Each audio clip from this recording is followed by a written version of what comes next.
And I'm looking at my doctor and I'm like, my goodness, my doctor is 320 pounds. Peptides are great. They're amazing, but there's so much gray area that I wouldn't have a clue about. You're more of an expert than I am. They sent me to a place that, like, people go to die, basically. It's like the devil before was messing with me, like, no, don't go to the altar. Well, I didn't care what people were looking at.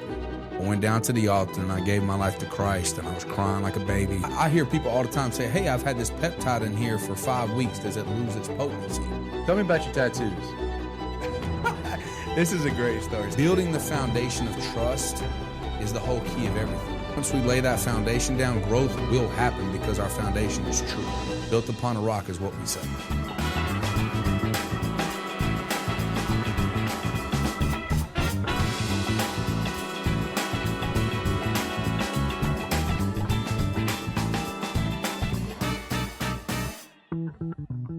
This is going to be something. I don't know if it's going to be good or bad, but it's going to be something.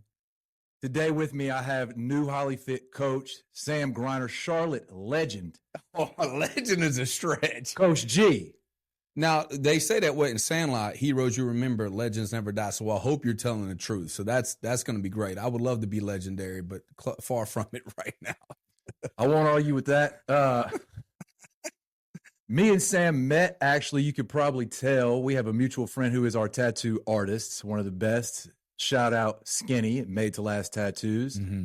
And I was in there getting tattooed one day, and I hear in the background, old people ain't supposed to have abs like that. And I looked back, and I saw Coach G there chirping like he always does. And you know, naturally, I started chirping back. So we had some fun, and I started following what he does with high school football and coaching young men, and really became a big fan of his. I appreciate you coming to my first game. That's too. right. That's pretty That's awesome. right. He took his team. He got to play the number one team in the state, Panther Stadium. He's turned 2 teams around, taken them to 2 state championships. So when I started this company, Coach G was one of the first people I thought of because of his ability to work with people and turn people around.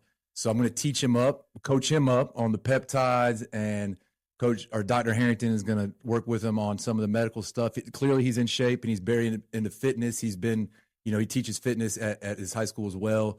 We're going to get with him on some of the more in-depth stuff. But as far as working with people and guiding people and being a motivator of people, there's no one better. So very fortunate to have you here. Very excited that you, it took some talking into, but I'm glad I got you here.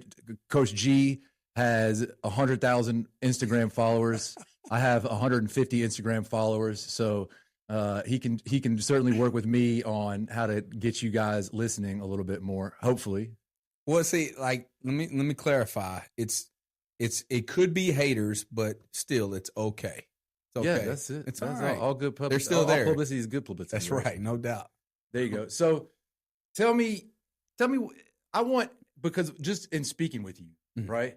You were asking some really good questions. As someone who is not necessarily an expert on peptides, right? And so I've been in this field for so long, and I've been doing this for so long that it's hard for me sometimes to gauge what people are thinking, and I can talk either over people's heads or around it, or it just doesn't make sense. So what I wanted to have you on here to do for a little while is just ask questions or just go back and forth, kind of just shoot the shit for a little while. Yeah, I think that's a great way to go about it because, peptides are great. They're amazing, but there's so much gray area that I wouldn't have a clue about. You're more of an expert than I am. And I got questions that everybody probably wants to ask. The main thing is when you reconstitute a peptide, okay, there's different ways to do that. You got to understand the formula, and that's a whole different scientific deal. But what's one of the things I hear people all the time say, hey, I've had this peptide in here for 5 weeks. Does it lose its potency? Can that happen? Is it different for each peptide? Elaborate for me. That's a great question. So, number one, if you guys order or get prescribed, peptides from HollyFit, they will come to your house cold shipped, already reconstituted. That takes all the science out then. It's good. It does. There'll be it's called a SIG. It'll have instructions. It'll tell you exactly what to do. Those protocols have been made up by Dr. Harrington, one of the best in the country, in my opinion, in the longevity space, working with peptides. Certainly, if you guys have questions for me, and even if you're working with Coach Sam, Coach Gooch, I'm happy to help out with the pharmacology of it or use cases to go along with nutrition. certainly we want you talking with Dr. Harrington while getting prescribed. So we will ship it to your house cold. And then but it's a great question. And what you're asking, I'll answer it anyways. Mm-hmm. When people reconstitute a peptide, there's some confusion around, does the amount change? Let's say you have 10 milligrams of a peptide. Mm-hmm. There's always going to be 10 milligrams of peptide in that bottle. When the amount of water you put into assigns the value to the units. So if you have 10 milligrams of a peptide and you put 100 units of water in there, now you have a 1 milligram to 10 unit ratio. I know this is getting a little absurd. The more important answer to your question is how long is it good for? Because that's what people really want to know is if I've got this peptide and maybe I went on a travel break, or how long does it stay? So every pharmacy has something called bud testing.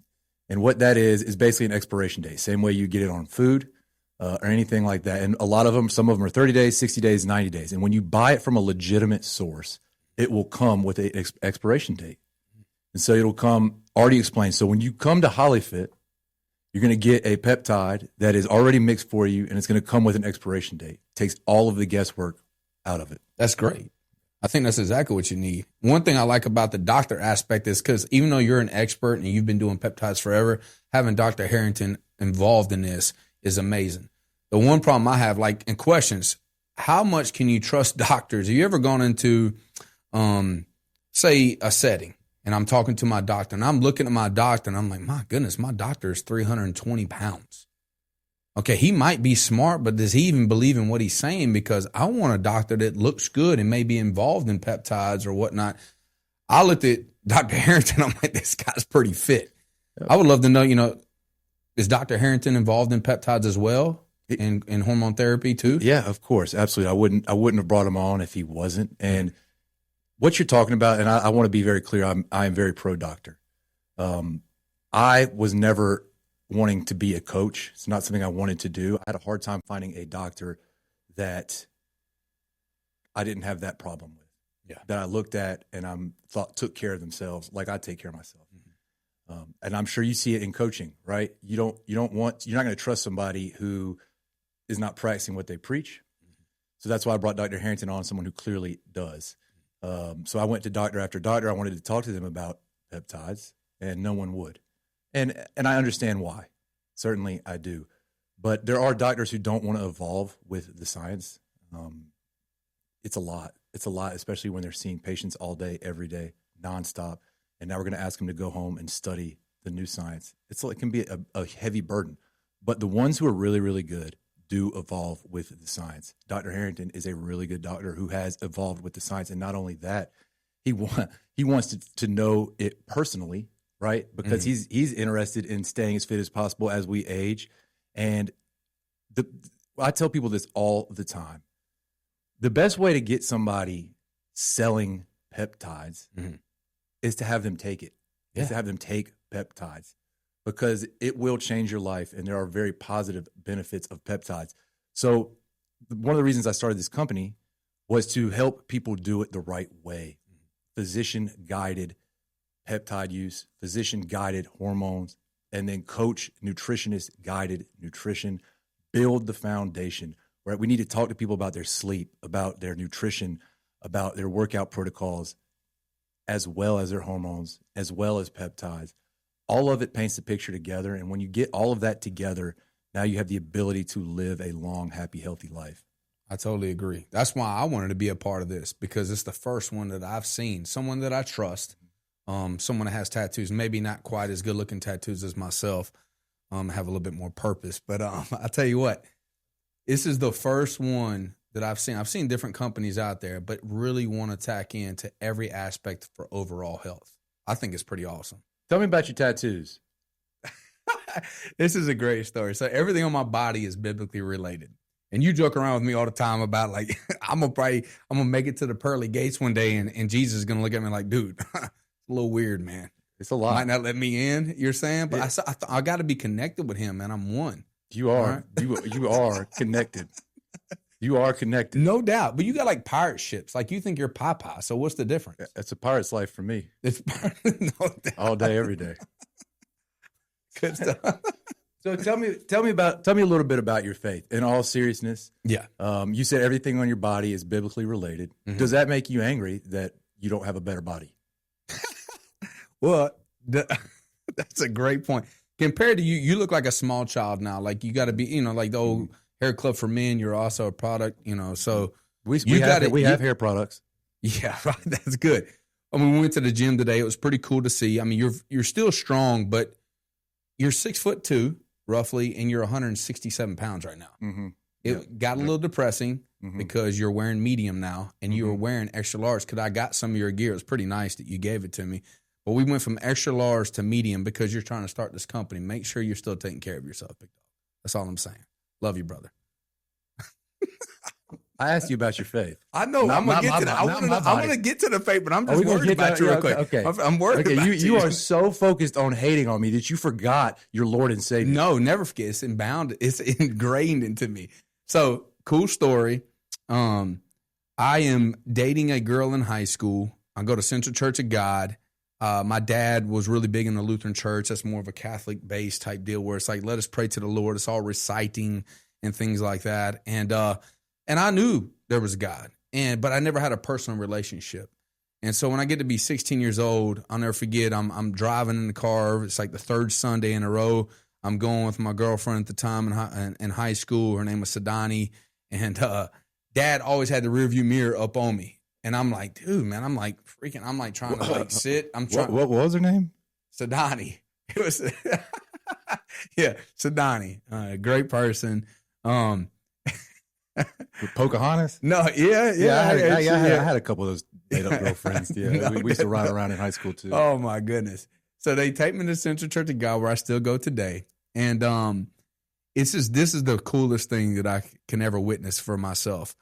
I'm in the pews, and this is the second time they're talking about.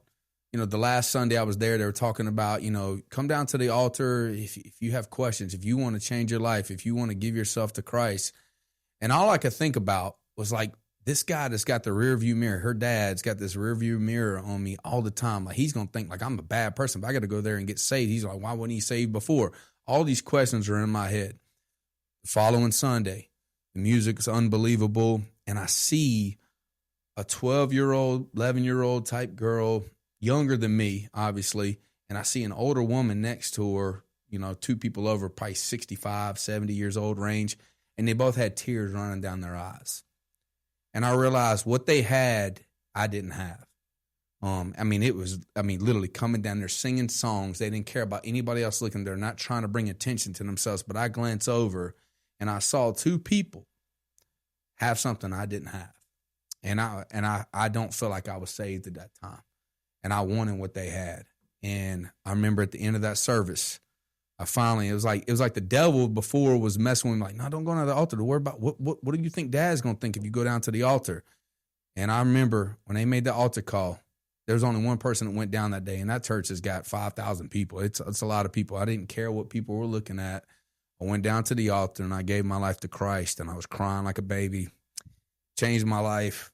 I still fight it. I am a human being. I am a sinner every day, but I can tell you one thing. When I do die, I'm going to live forever. I'm going to be with the foundation that who saved me, but it all came from that one day of just not worried about what Dad was worried about. And I'll never forget her mom came up, was tapped me on the shoulder and was so happy that I got saved, but I never looked back. I've been through ups and downs, struggles. I need to be saved because I am a sinner, but that's how I got saved. And then I told myself, I'll never put tattoos. I got a beautiful family. I got a beautiful wife. I'll never put tattoos of them on my body because they're still not the foundation that lives forever. My foundation is built in my faith, and I'm going to wear it as a billboard. If anybody wants to ask, I'm like, yeah, I'll tell you this story about this. That's Samson. That's that's Moses there. That's Jesus. I love being able to tell stories that mean something that lasts forever, not pirate ships. Speaking of pirate ships and tattoos, since this is brought up, my tattoos actually have a lot to do with why I started this company.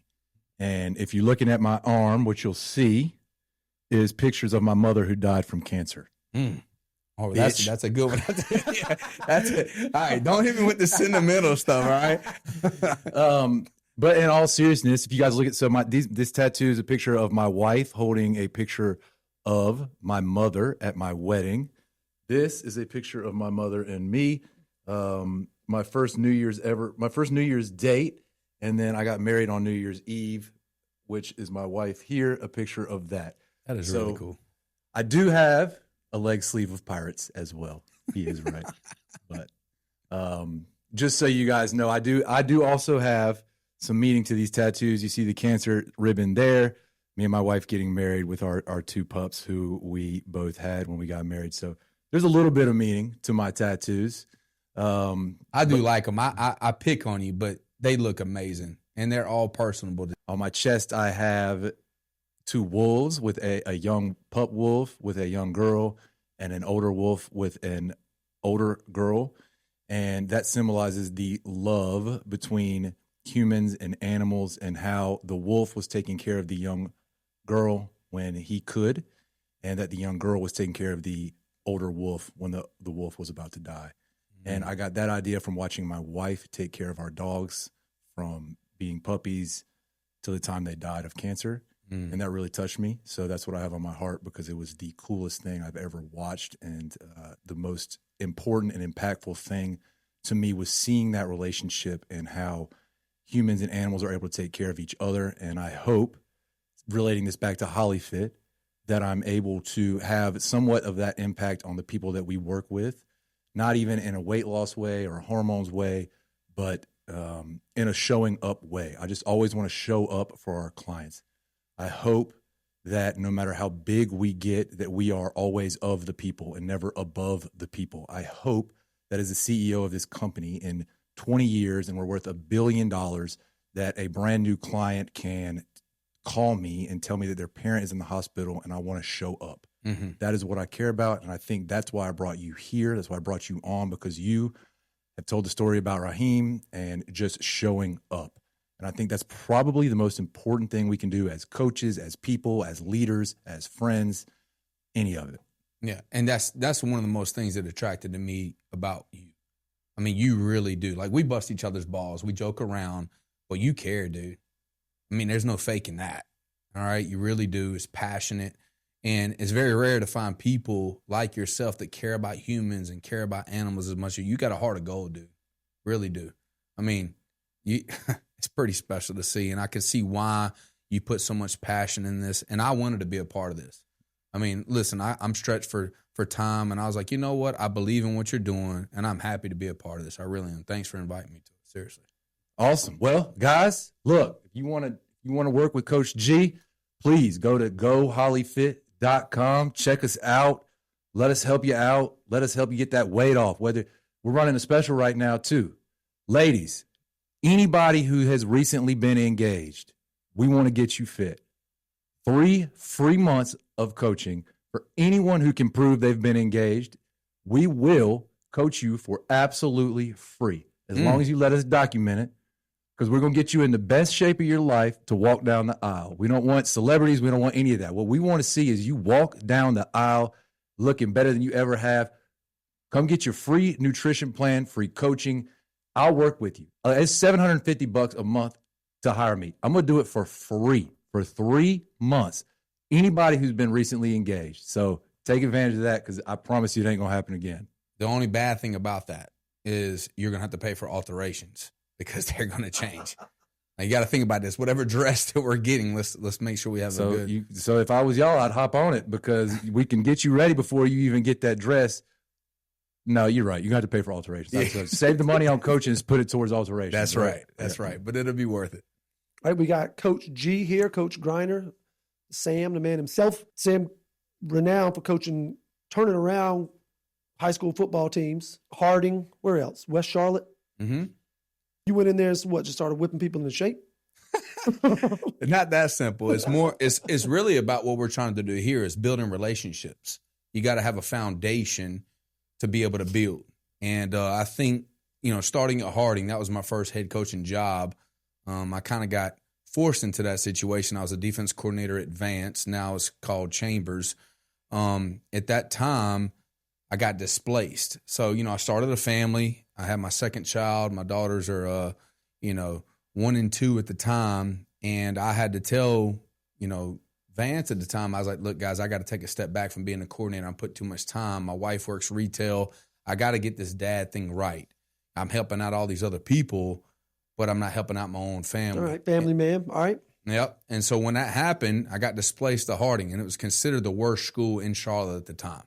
Okay, so, you got over 20 schools in Charlotte-Mecklenburg high schools, and they sent me to a place like people go to die, basically. And I went there, and for 2 years I did not coach.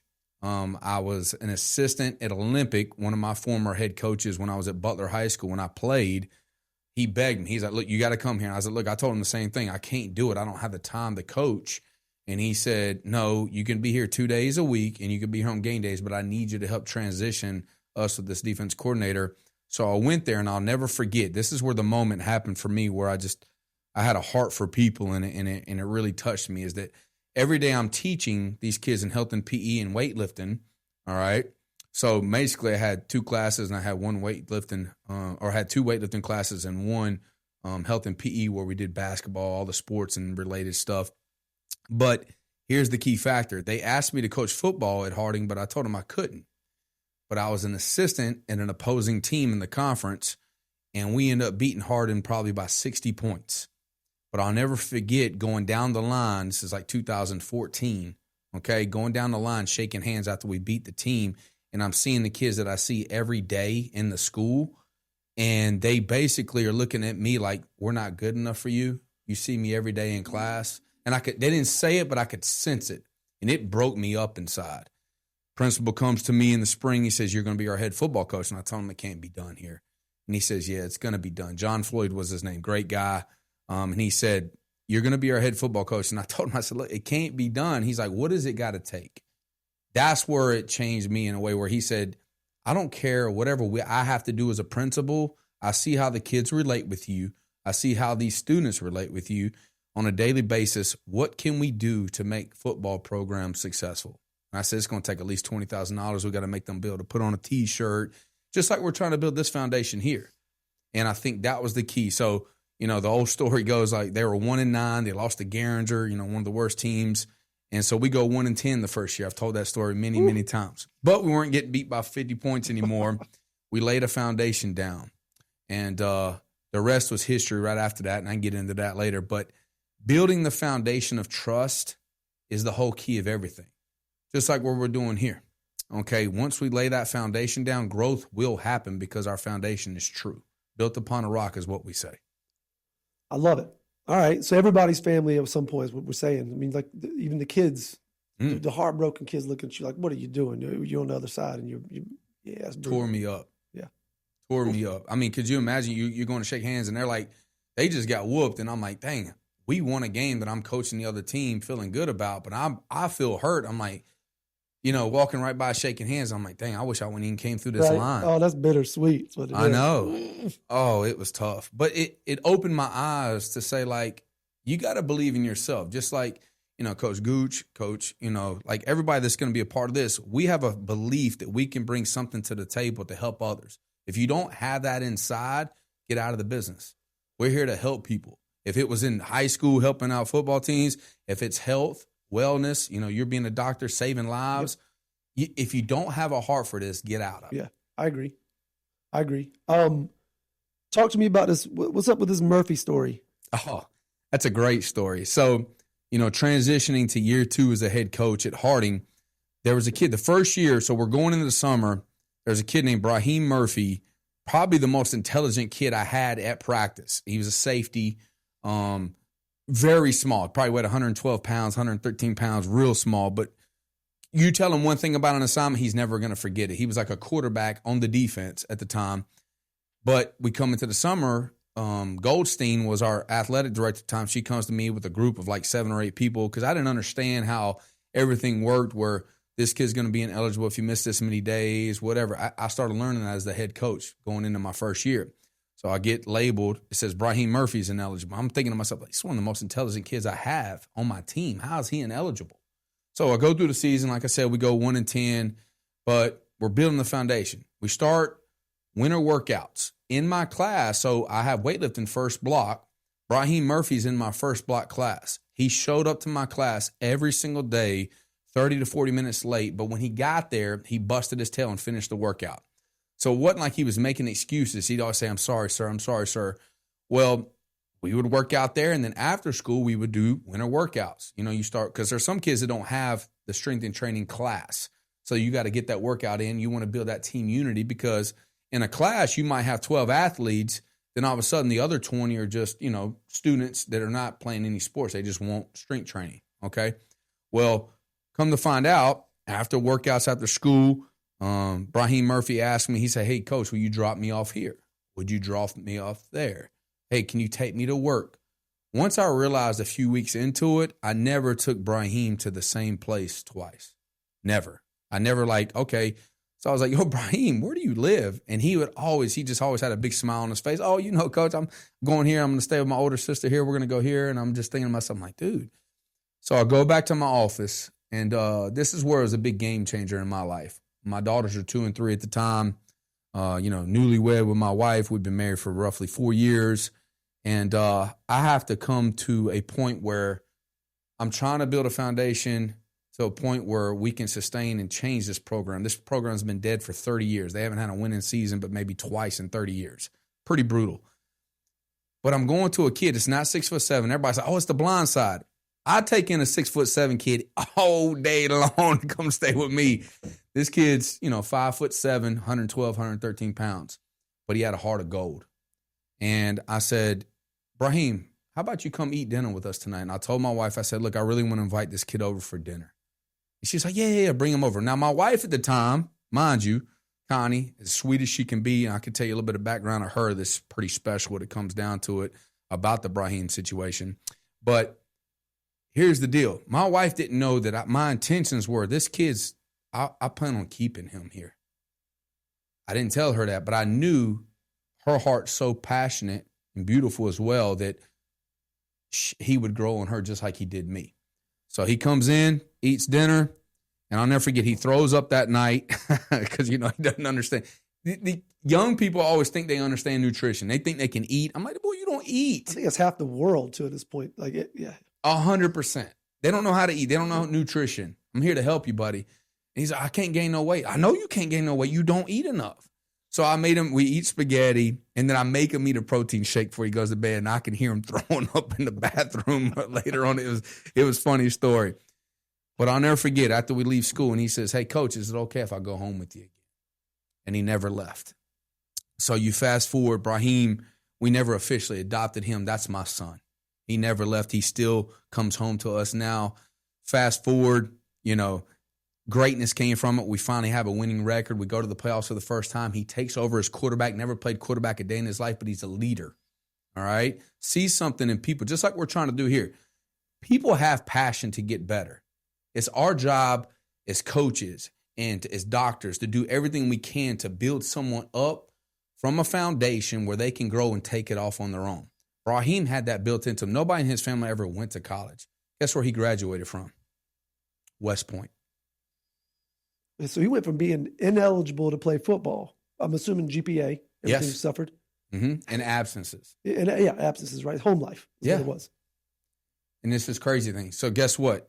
Junior, senior year, had a 4.0 GPA. Do you think I sat there and made him study and all this stuff? No. He just didn't have to worry about where he's sleeping at from day to day. Greatness was already living inside of him. And everybody's like, oh, you did such a great thing for the kid. That kid's done more in my life, for me in my life than I've done for him. I just put him with a little bit of stability, all right, coached him up. And I still, to this day, he asked me about personal things. Can I do this? And I am blessed to tell you today that I'm going to be a grandfather in about 2 weeks. Him and his wife-to-be, they're about to get married any day now, and they're about to have a child. He's going to have a daughter, just like I had at the beginning. And it's so cool to see this guy's an engineer. He's an engineer, a kid that was ineligible in high school, graduated from the #1 public school there is in America. And when he graduated, he was called the GOAT of the ceremony. You ever heard about the GOAT of the ceremony? Go to the ceremony at West Point is someone that just barely crosses the line. They didn't get turned back, but there's more stories about someone to persevere as the GOAT than someone's the valedictorian of the group because they can handle challenges. Pretty cool story about Brahim. Yeah. Yeah, that's unbelievable, actually. How old is he now? He's 27 years old. Grown man now. So, Grown man now. Yeah. Yeah. That is true. By the end of that I tell the story, he probably might be in his 30s. Yes, no doubt.